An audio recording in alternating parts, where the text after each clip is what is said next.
আসসালামু আলাইকুম। Trading with Ashikul চ্যানেলের নতুন ভিডিওতে আপনাদের সবাইকে স্বাগতম। আশা করি সবাই অনেক ভালো আছেন, সুস্থ আছেন। আ আপনাদের সাথে নতুন যেই ভিডিওগুলো শেয়ার করব, সেখানে অনেকগুলো শেয়ার নিয়ে আলোচনা থাকবে। আজকের ভিডিওতেও ঠিক তেমন অনেকগুলো শেয়ার নিয়ে আলোচনা করব। শেয়ারগুলোর সাপোর্ট, রেজিস্ট্যান্স, কোথায় সেল করবেন, কোথায় আ এখ বা এখন বাই করা ঠিক হবে কিনা, এইসব জিনিস নিয়েই মেইনলি আলোচনা আলোচনা থাকবে। তো এই ডিসকাশনটা করার পেছনের মেইন রিজন হচ্ছে যে, যেহেতু মার্কেট পড়ছে, অনেকেই জানতে চাচ্ছেন যে কোথায় এটার সাপোর্ট, কিভাবে এটা থেকে মানে সেল করবেন বা কখন সেল করবেন, এই জিনিসগুলো। সো এইসব আ কথা চিন্তা করেই, আপনাদের কথা চিন্তা করেই মেইনলি এই ভিডিওগুলো করা। নয়তো এতগুলো শেয়ার নিয়ে এত অল্প সময়ে আলোচনা করা আসলে আম ঠিক না বা উচিত না। বাট যেহেতু সবাই চাচ্ছেন এবং এটার সাপোর্ট রেজিস্ট্যান্স গুলো জানতে চাচ্ছেন, এই কারণেই আপনাদের সাথে কিছু শর্ট ডিসকাশন এর মাধ্যমে টোটাল ব্যাপারটা শেয়ার করার চেষ্টা করব। তো আজকে গত দিনের মতো বেশ কয়েকটি শেয়ার থাকবে। ফার্স্টেই আলোচনা করব আজকে আনোয়ার গ্যালভানাইজিং শেয়ারটা নিয়ে। আনোয়ার একসময়ের হিট শেয়ার, টেমলারদের শেয়ার। বর্তমানে শেয়ারটি ৳৪৪১ রয়েছে। তো এখন শেয়ারটির ভবিষ্যৎ কী হবে সেই ব্যাপারে আলোচনা করব। আপনারা যদি দেখে থাকেন তাহলে দেখছেন যে আ ঠিক ৳৪৬০-৬২ লেভেলে একটা বড়সড় সাপোর্ট রেজিস্ট্যান্স রয়েছে শেয়ারটির। তো এই রেজিস্ট্যান্সটি আমি ৳৪৬০ যদি ধরি, শেয়ারটি যেহেতু ৳৪৪১ রয়েছে, সো খুব বেশি উপরে রেজিস্ট্যান্স না। সো এই লেভেলে শেয়ারটি নতুনভাবে কেনাটা যুক্তিসঙ্গত হবে না। সো যাদের অলরেডি প্রফিটে আছেন, আমি বলব যে আপনাদের প্রফিট বুক করে ফেলাই ভালো হবে আপনাদের জন্য। আর এই শেয়ারটির জন্য আ স্টপ লস হবে হচ্ছে ৳৩৭৬ ৳৩৭৫ লেভেলে হচ্ছে এটার স্টপ লস। কেউ যদি চান তাহলে ৳৩৩০ পর্যন্ত ধরে রাখতে পারেন, বাট এটা আমি রিকমেন্ড করব না। আমার কাছে মনে হচ্ছে আমি এখন থেকে শুধু যেটা ভালো সেটাই বলব। এটার জন্য স্টপ লস যদি বলি তাহলে ৳৩৭৫ হচ্ছে এটার স্টপ লস। তো আনোয়ার গ্যালভানাইজিং আ নিয়ে বললাম, এখন আপনাদের সাথে বলব বে লিজিং শেয়ারটি নিয়ে। বে লিজিং শেয়ারটি যদি খেয়াল করেন আপনারা, আ শেয়ারটি ঠিক রেজিস্ট্যান্স লেভেল থেকে ফিরে আসছে। ৳৩৭.৩৫ ছিল রেজিস্ট্যান্স। এখান থেকেই সে ফিরে এসেছে এবং এখন বর্তমানে ৳৩১.৯০ আ এর ৳৩১.৯০ অবস্থান করছে। এই শেয়ারটির জন্য স্টপ লস হবে হচ্ছে আপনাদের জন্য ৳২৯.৫০ হচ্ছে এটার জন্য স্টপ লস। আ সো এর নিচে চলে গেলে শেয়ারটি থেকে বেরিয়ে যাওয়া ভালো হবে। আপনারা সবসময় দেখবেন যে আপনি শেয়ারটি যখন বাই করবেন বা সেল করবেন, শেয়ারটি কি সাপোর্ট লেভেলে রয়েছে না রেজিস্ট্যান্স লেভেলে রয়েছে। যদি সাপোর্ট লেভেলে থাকে এবং যদি শেয়ারটি আপ ট্রেন্ডে থাকে, লং টার্ম আপ ট্রেন্ডে থাকে, তাহলে এবং যদি মার্কেট কন্ডিশন ভালো থাকে তাহলে শেয়ারটি বাই করার জন্য উপযুক্ত হবে। আর যদি শেয়ারটি রেজিস্ট্যান্স লেভেলের উপরে থাকে, লং টার্ম ডাউন ট্রেন্ডে থাকে, মার্কেট কন্ডিশন যদি বেয়ারিশ থাকে, দেন আপনাদেরকে বলব যে শেয়ারটি সেল করে দেওয়াই ভালো। ওই পজিশনে কখনো বাই করা উচিত না শেয়ারটি। তো বেইলিজিং শেয়ারটির ক্ষেত্রেও সেম একই অবস্থা। এখন আসলে বাই করার মতো অবস্থা না। আপনারা যাদের অলরেডি আছে তারা ৳২৯.৫০ পয়সায় যেই সাপোর্টটা আছে, যদি এটা ভেঙে যায় তাহলে এটা থেকে বেরিয়ে বেরিয়ে যাওয়া আমার কাছে মনে হয় যুক্তিসঙ্গত হবে। এরপরে আমি কথা বলব লিন্ডে বিডি শেয়ারটি নিয়ে। Linde Bangladesh limited.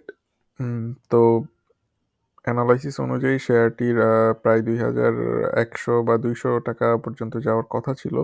শেয়ারটি ৳১৯৭৭ থেকে আবার ব্যাক করে ট্রেন্ড লাইনে ফিরে এসেছে। সো যেহেতু ট্রেন্ড লাইনে ফিরে এসেছে, সো আমি বলব যে যদি আপনারা দেখেন যে শেয়ারটি তার সাপোর্ট লেভেল ৳১৭.২০ ব্রেক করে ফেলেছে শর্ট টার্মে, দেন শেয়ারটি থেকে বেরিয়ে যাওয়া ভালো হবে। আর যদি আপনারা দেখেন আ ট্রেন্ড লাইন থেকে আস্তে, আস্তে ঘুরে যাচ্ছে, তাহলে শেয়ারটি কেনা মার্কেটের এই কন্ডিশনে আমি যৌক্তিক বলব না, বাট যাদের আছে তারা ধরে রাখতে পারেন। বাট মনে রাখবেন যে শেয়ারটির জন্য যেই স্টপ লস সেটা হচ্ছে 17 টাকা 20 পয়সা। তো লিন্ডেবিডির আলোচনার পরে আমি আপনাদেরকে বলবো লাফার্জ নিয়ে। লাফার্জ শেয়ারটি রবিবারে হয়তো ক্লোজ থাকবে ট্রেডিং, যেহেতু আজকে স্পট ছিল, মানে বৃহস্পতিবার স্পট ছিল।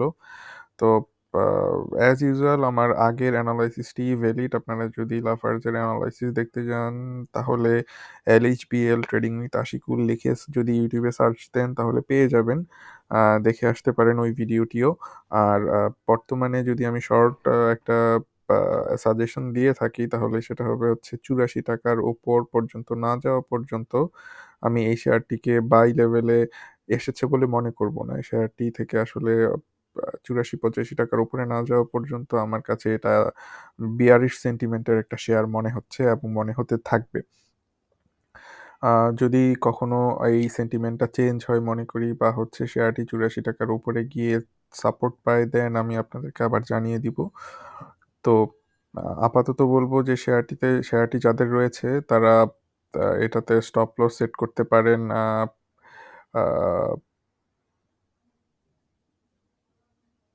প্রায় 72 টাকা 50 পয়সা লেভেলে এটার স্টপ লস সেট করতে পারেন। বর্তমানে রয়েছে 77 টাকা 50 পয়সা লেভেলে। আর যদি দেখেন যে 84 টাকা লেভেলে এটা গিয়েছে এবং যাওয়ার পরে আর উপরে যেতে পারছে না, দেন 84 টাকা লেভেলে এটা থেকে একটা প্রফিট নিতে পারেন।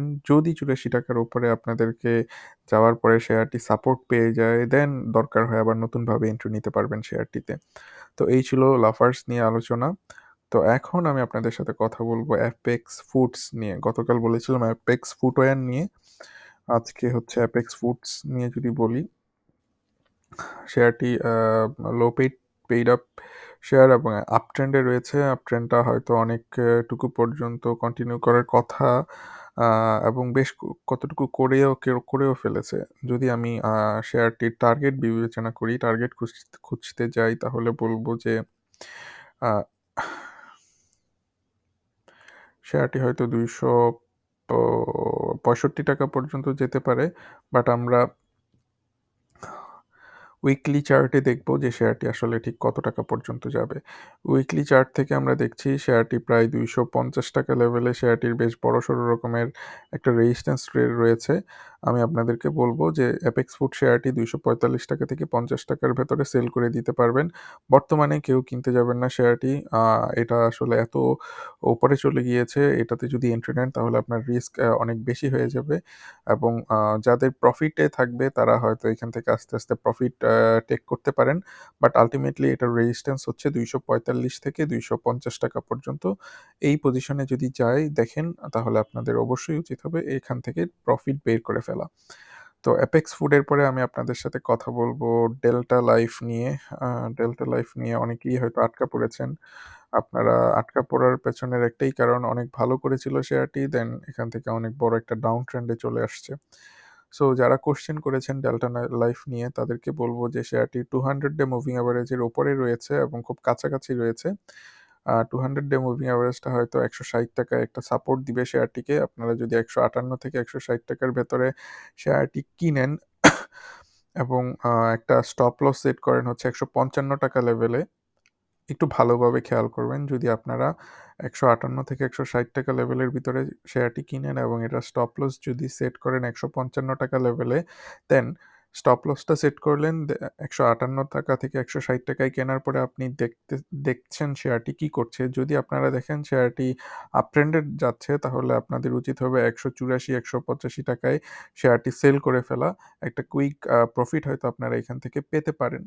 এইটা আমি বলবো যে যেহেতু একটা লং টার্মে 200 ডে মুভিং অ্যাভারেজে শেয়ার একটা সাপোর্ট পাবে, সো হয়তো অল্প কিছু দিনের জন্য শেয়ারটি কিছুটা আপ হতে পারে এবং সেটার রেজিস্ট্যান্স হবে হচ্ছে বা প্রফিট টার্গেট হবে 184 থেকে 185 টাকা পর্যন্ত।